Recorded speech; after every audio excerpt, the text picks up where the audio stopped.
നിങ്ങളുടെ favourite shows ഇനി ഒരിക്കലും മിസ്സാവില്ല. ഇപ്പോൾ C5 കാണും നിങ്ങളുടെ ഫേവറേറ്റ് ഷോസ് തികച്ചും സൗജന്യമായി. ഇപ്പോ അർച്ചനയുടെ ഏറ്റവും വലിയ ശത്രുവിന്റെ പേര് അവന്തിക എന്നല്ല, ഇനിയും പേരിടാത്ത ആ കുഞ്ഞ. ബുദ്ധി ഉറക്കുന്നതിന് മുമ്പേ നിന്നെ തകർക്കുന്ന ആ കൈക്കുഞ്ഞ്. ആതിര എഴുന്നേറ്റോ? മോൾക്ക് പെട്ടെന്ന് വയ്യാതായപ്പോ സന്ദീപ് അർച്ചനയും കൂടി കുഞ്ഞിനെയും കൊണ്ട് പോയി. അതെന്താ, ഞാനിന്ന് ഉണരില്ലാന്ന് കരുതിയോ? അതോ അങ്ങനെ വരുത്തി തീർത്തോ? മോൾ എന്തൊക്കെയാ പറയുന്നത്? ആദ്യത്തെ വാക്സിനേഷൻ അല്ലേ, അപ്പൊ അത് മുടക്കാൻ പറ്റുമോ? അവന്തിക എടുത്തി അനക്കൊക്കെ ഇവിടെ ഉണ്ടായിരുന്നല്ലോ. അവരെ ആരെങ്കിലും അച്ഛന് പറഞ്ഞു വിട്ടാ പോരായിരുന്നോ?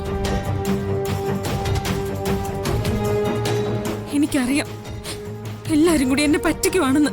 അങ്ങനൊന്നുമില്ല, എല്ലാം നിനക്ക് തോന്നുക. നീ ഇത്രയ്ക്ക് ശോഭിക്കാൻ മാത്രം ഇവിടെ ഒന്നും ഉണ്ടായിട്ടില്ല.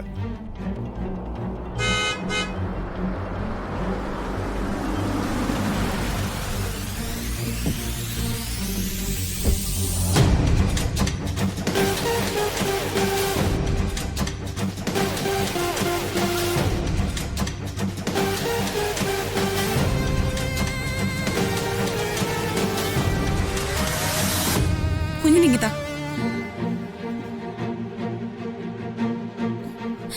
എനിക്കൊരു മയക്കം വന്നപ്പോ ആ അവസരം നിങ്ങൾ മുതലെടുത്തല്ലേ? ഞാൻ എങ്ങനെയാ ബോധം കേട്ടാന്ന് ഇപ്പൊ എനിക്ക് ഏകദേശം മനസ്സിലായിട്ടുണ്ട്. അതിന് ഞാൻ പിന്നീട് ഉത്തരം പറയാം. ദേ, ഞാനൊരു കാര്യം പറയാം. ബോധം കെട്ടെന്നല്ല, ഞാൻ ഇനി ചത്ത് കിടന്നാ പോലും എന്റെ കുഞ്ഞിനെ നിങ്ങൾ എടുത്തു പോവരുത്. പറഞ്ഞാലും മനസ്സിലാവില്ല.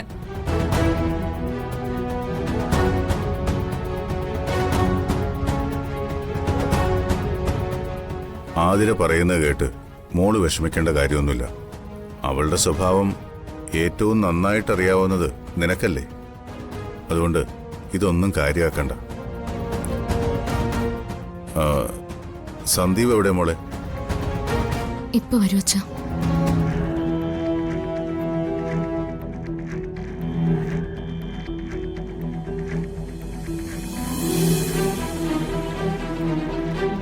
സാധാരണ ഇങ്ങനെയുള്ള സന്ദർഭങ്ങളിൽ ഞാൻ നിന്നോട് പഞ്ച് ഡയലോഗ് അടിക്കാറാ പതിവ്. ആ പതിവ് ഇന്ന് ഞാൻ തെറ്റിക്ക. ജീവശവായിട്ട് നീ എന്റെ മുന്നിലിങ്ങനെ നിൽക്കുമ്പോ ഞാൻ മൊത്തത്തിൽ കൊല്ലുന്നില്ല. ഇപ്പോ അർച്ചനയുടെ ഏറ്റവും വലിയ ശത്രുവിന്റെ പേര് അവന്തിക എന്നല്ല, ഇനിയും പേരിടാത്ത ആ കുഞ്ഞ. ബുദ്ധി ഉറക്കുന്നതിന് മുമ്പേ നിന്നെ തകർക്കുന്ന ആ കൈക്കുഞ്ഞ്.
മാഷ് ഉറങ്ങുന്നില്ലേ?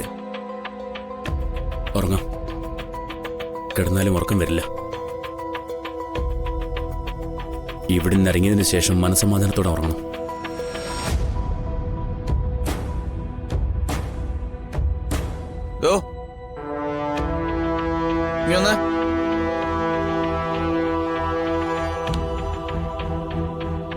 തന്നോടൊന്ന് അങ്ങോട്ട് വിളിക്കാൻ പറഞ്ഞു അവന്തിക മാഡം.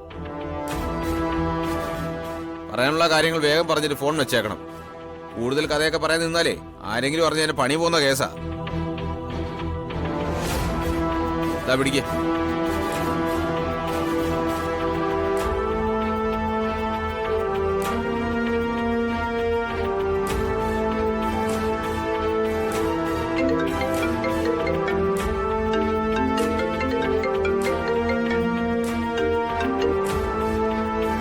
ഹലോ ധനുഷ, ഒരു കാര്യം പറയാനാ നിന്നോട് വിളിക്കാൻ പറഞ്ഞേ. നിന്റെ ജാമ്യത്തിന്റെ കാര്യമൊക്കെ ഏകദേശം റെഡിയായെന്ന് വക്കീൽ വിളിച്ചു പറഞ്ഞു. അത് അറിയിക്കാനാ വിളിക്കാൻ പറഞ്ഞേ.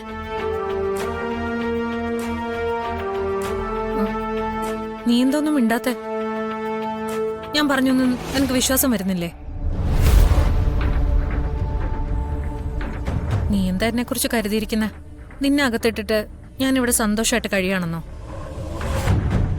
നിന്നോടുള്ള എന്റെ ഇഷ്ടത്തെ നീ അംഗീകരിക്കുകയും വിശ്വസിക്കുകയും ചെയ്യുന്നുണ്ടെങ്കിൽ ഞാൻ പറയുന്നത് നീ വിശ്വസിക്കണം. 2 ദിവസം, 2 ദിവസം കഴിയുമ്പോ നീ പുറത്തുണ്ടാവും. ഉറപ്പാ? നിന്റെ ഈ ഉറപ്പ് ഞാൻ വിശ്വസിക്കുന്നു. നിനക്ക് എന്നോടുള്ള ഇഷ്ടം പോലെ തന്നെ ഞാൻ വിശ്വസിക്കുന്നു. നീ എന്നെ ചതിക്കില്ലെന്ന് എനിക്ക് ഉറപ്പുണ്ട്. 2 ദിവസം കൂടി ഞാൻ എങ്ങനെയെങ്കിലും പിടിച്ചു എന്നോളാം. ഹലോ ഹലോ ഹലോ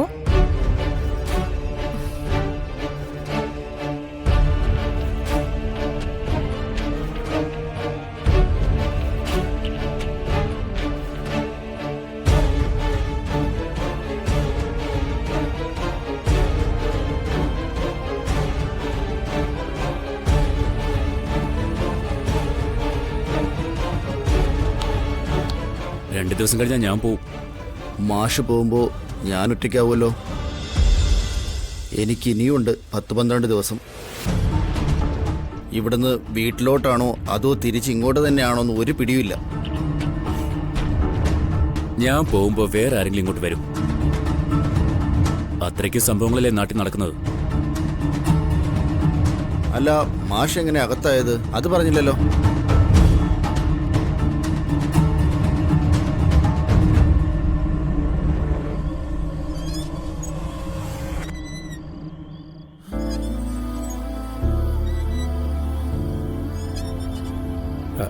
ഇപ്പോൾ എടുത്ത ടെസ്റ്റുകളുടെ റിപ്പോർട്ട് നോക്കിയപ്പോൾ നിങ്ങളുടെ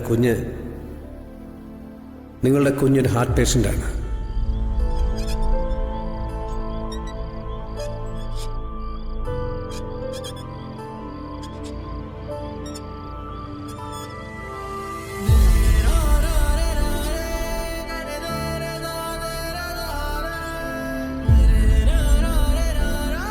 ഹലോ,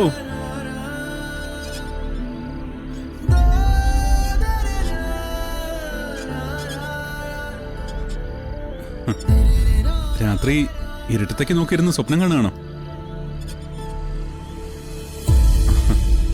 വെറുതെ അല്ല, എനിക്കറിയാം കാര്യം എന്താണെന്ന്.